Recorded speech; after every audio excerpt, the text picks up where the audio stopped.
Chapitre 5. Aux Antilles, naissance d'une nation. Le 3 janvier 1958, les Antilles britanniques ont disparu pour faire place à une fédération des Indes occidentales destinée à devenir, comme le Ghana par exemple, un dominion au sein du Commonwealth. Une colonie vient donc d'obtenir son autonomie interne avec promesse d'indépendance dans l'archipel des Antilles.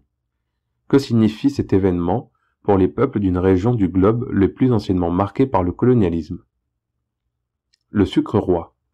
L'archipel des Caraïbes, comme on nomme aussi les Antilles, du nom de leurs premiers habitants, les Indiens Caraïbes, tous disparus, premières victimes de l'exploitation blanche dans cette région, est constitué par une poussière d'îles, les unes grandes, les autres minuscules, qui s'alignent entre l'Amérique du Nord et l'Amérique du Sud. Elles commandent ainsi le passage vers le canal de Panama, nœud de communication essentiel pour l'Amérique. Toute leur histoire a été marquée par leur situation sous un climat tropical et par la richesse de leur sol qui les rendent particulièrement aptes à la production de la canne à sucre. Quand les Européens découvrent l'Amérique, le sucre de betterave n'était pas encore connu. La possession de ces terres à sucre devenait une source de richesse et chaque puissant voulut avoir son Antille. Espagnols, Anglais, Français, Hollandais organisèrent dans leurs domaines respectifs la production et l'exploitation du sucre de canne au profit exclusif de la métropole. Un problème se posait, celui de la main-d'œuvre. Les Indiens Caraïbes ne résistèrent pas au travail extrêmement dur qui était exigé sur les plantations, et bientôt, la traite des Noirs fut le moyen employé pour les remplacer. Des cargaisons entières d'esclaves importés d'Afrique, dans des conditions épouvantables, se déversaient sur les Antilles.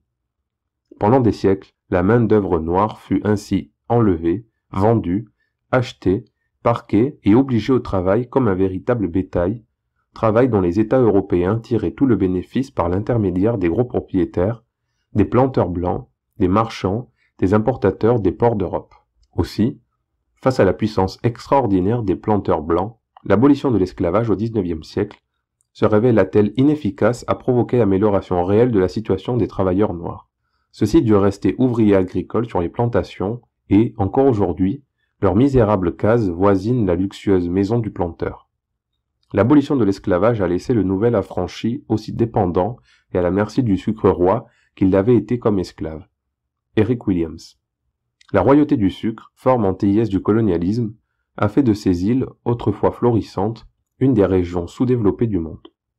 Culture exclusive d'un produit destiné à l'exportation, au lieu de culture vivrière, absence d'industrialisation, vie chère car tout doit être importé de la métropole située à 7000 km, ou au moins d'Amérique, concentration des terres entre les mains de quelques très gros propriétaires tout-puissants sur leurs ouvriers et sur leur administration, misère des paysans sans terre, réduits au chômage de plus en plus nombreux à cause d'une très forte poussée démographique, essais d'émigration à l'étranger, portoricains aux États-Unis, jamaïcains en Angleterre, ou regroupement dans les bidonvilles des faubourgs, analphabétisme, malnutrition, mauvaise santé, misère de tous les colonisés, terriblement aggravée par un racisme odieux, c'est qu'elle peut être la plus cruelle de l'esclavage, qui opposa, entre eux, blancs, noirs et aussi mulâtres. Misère contre laquelle la lutte est spécialement difficile du fait des particularismes créés par 4 siècles de colonisation. Des colonies juxtaposées. Car les îles, qui ont en gros le même climat, la même population, les mêmes problèmes économiques et sociaux, ont été modelées par des maîtres différents. Les Jamaïcains parlent anglais, ou un patois de base anglais, lisent des livres anglais, consomment des produits anglais, vont, quand ils le peuvent, dans des universités ou des usines anglaises et luttent contre le pouvoir anglais. Les portoricains, en majorité d'origine blanche, sont très attachés à la langue de leur ancienne métropole, l'Espagne, même quand ils émigrent en Amérique du Nord. Les Antillais de la Martinique et de la Guadeloupe, départements d'outre-mer, subissent depuis des siècles la politique d'assimilation chère à la France, tendant à les dépouiller systématiquement de leur personnalité, au point que certains d'entre eux se retrouvent fonctionnaires de la France dans ses autres colonies. Si Aimé Césaire a pu parler d'une manière de ghetto insulaire entre les différentes îles, c'est dire que la solidarité antillaise, inscrite dans les faits, et ressentie par les Antillais les plus conscients, est loin encore de se traduire dans la vie quotidienne et même dans la lutte d'émancipation. Chacune devant d'abord adapter son effort à l'ennemi particulier qu'elle doit vaincre. Dans toutes les Antilles, le mouvement de libération économique et politique du XIXe siècle s'est greffé sur une renaissance culturelle à formes multiples.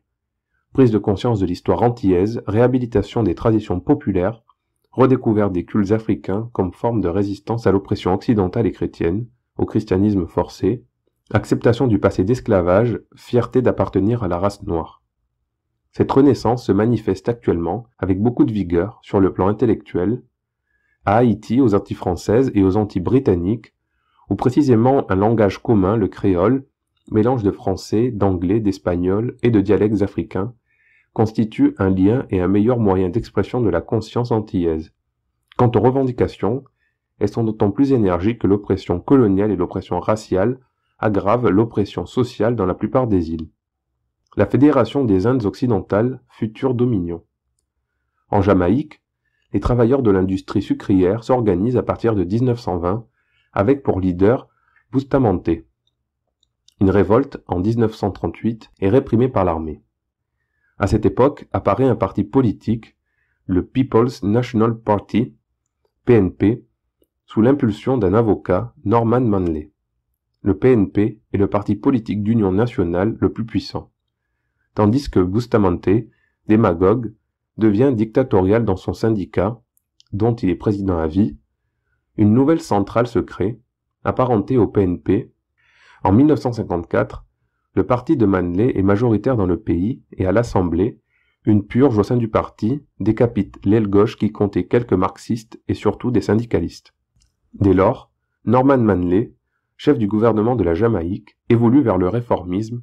Il suscite une troisième centrale syndicale et envisage des transformations économiques superficielles avec l'aide à l'extérieur des États-Unis et à l'intérieur des planteurs nationaux, mais le PNP demeure solide et majoritaire. Manley est un des hommes politiques des Caraïbes qui pense antillais. Pour lui, une nation antillaise est née, la fédération anglaise n'est qu'une étape. Le statut de dominion sera le second étape permettant d'envisager une confédération trilingue de toutes les Antilles. Manley reste majoritaire en Jamaïque parce qu'il exprime la conscience nationale antillaise. L'idée d'une nation antillaise fait de grands progrès dans la conscience populaire. À la Trinité, la présence de gisements de pétrole a suscité une industrialisation unique aux Antilles. En 1919, première grève de dockers et début d'un grand mouvement de revendication politique animé par un colon blanc, le capitaine Cipriani, qui deviendra le maire de Port-of-Spain, la capitale. En février 1935, nouveau trouble.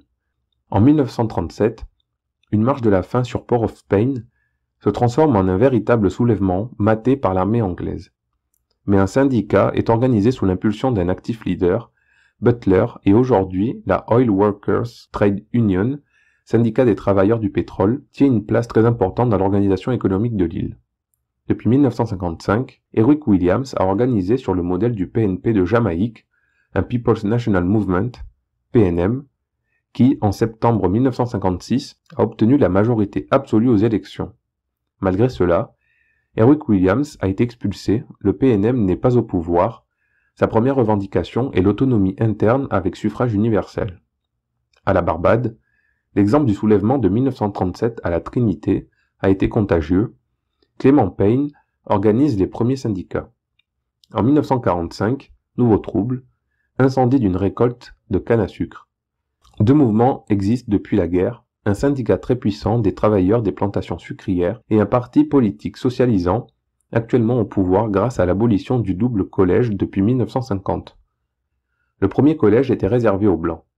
Le suffrage universel apporta à la présidence Grantley H. Adams, avocat et leader syndical, mais l'autonomie relative de l'île est bridée par les pouvoirs politiques que conserve le gouvernement anglais et par la domination économique qu'exercent les planteurs blancs.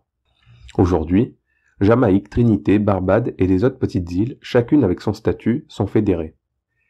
L'Angleterre, sous la pression des forces d'émancipation locales et par crainte d'une contamination marxiste venue de la Guyane anglaise, où le docteur Jagan est président depuis 1957, a reconnu l'existence d'une nation antillaise. La voie est ouverte vers l'indépendance et la Confédération reste la perspective du travailliste très modéré, Manley, comme du jeune Eric Williams.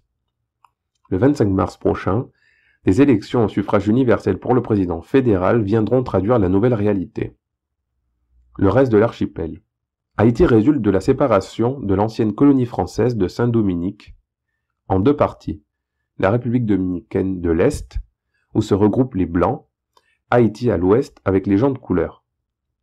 Les Antilles françaises, département d'outre-mer, L'évolution politique accélérée de la Martinique et de la Guadeloupe date de 1944. Elles ont fait confiance à la France de la Libération pour lutter contre la puissance politico-économique de la plantocratie sucrière. La population, qui votait socialiste ou communiste, avait pour première revendication l'égalité sociale. Les leaders ont donc joué le jeu de la départementalisation. Les planteurs sont toujours puissants, les ouvriers toujours mal payés, la législation sociale et les allocations familiales sont bien moins avantageuses qu'en France. La vie est très chère à cause de l'union douanière qui oblige à tout importer de France. Le pays n'est pas industrialisé, ni la jeunesse scolarisée complètement. Le trucage électoral d'une part, l'inefficacité de 6 députés antillais perdus à l'Assemblée nationale française d'autre part, rend illusoires les droits politiques attachés en principe au titre de citoyens français. Nous sommes devenus des départements français et pourtant, nous restons plongés dans une effroyable misère. Donc l'apparence juridique n'est rien, conclut Césaire et avec lui les Antilles françaises. Les Antilles hollandaises, îles de moindre importance, où, selon le mot de la reine Wilhelmine, en 1954, le colonialisme a disparu. En fait, sur une population très diverse de 180 000 habitants, le colonialisme s'est assoupli mais n'a pas disparu. Les îles jouissent de l'autonomie, leur parlement est élu au suffrage universel, mais elles demeurent propriété de la couronne et le gouverneur du royaume nomme magistrats et administrateurs. Vers une confédération caraïbe. Telle est, rapidement esquissée, l'évolution politique actuelle des Antilles sur la voie de l'indépendance. Une conscience nationale antillaise est née. Ça et là, des craquements se produisent dans les vieux cadres, mais une révolution complète et généralisée ne semble pas possible et nécessaire dans l'immédiat. Dans cette situation, les leaders politiques estiment plus sage que chaque peuple commence par obtenir son indépendance dans le cadre où il se trouve, afin que la fédération de toutes les Antilles ne soit pas une construction rapide, artificielle et fragile, mais une confédération d'états-majeurs décidés à céder et à défendre mutuellement leur liberté. Quelques chiffres. État indépendant. Cuba, 6 millions d'habitants. Haïti, 3 500 000 habitants. République dominicaine, 2 300 000 habitants. Colonies ou possessions, Antilles françaises, Martinique et Guadeloupe surtout, 600 000 habitants. Antilles hollandaises, Curaçao, 180 000 habitants. Porto Rico, États-Unis, 2 500 000 habitants. Antilles anglaises, 3 millions d'habitants. Jamaïque, 1 700 000 habitants. Trinité, 800 000 habitants. La Barbade, 300 000 habitants. Île du Vent et Île sous le Vent, 200 000 habitants. Jacques Roumain, poète haïtien, mort en 1945. Eh bien voilà, nous autres, les nègres, les sales nègres, nous n'acceptons plus, c'est simple, fini, d'être en Afrique, en Amérique, vos nègres, vos niggers, vos sales nègres. Nous n'acceptons plus, ça vous étonne, de dire oui, oui missier, en cirant vos bottes, oui mon paix, aux missionnaires blancs, oui maître, en récoltant pour vous la canne à sucre, le café, le coton, l'arachide, en Afrique, en Amérique, en bon nègre, en pauvre nègre, que nous étions, que nous ne serons plus.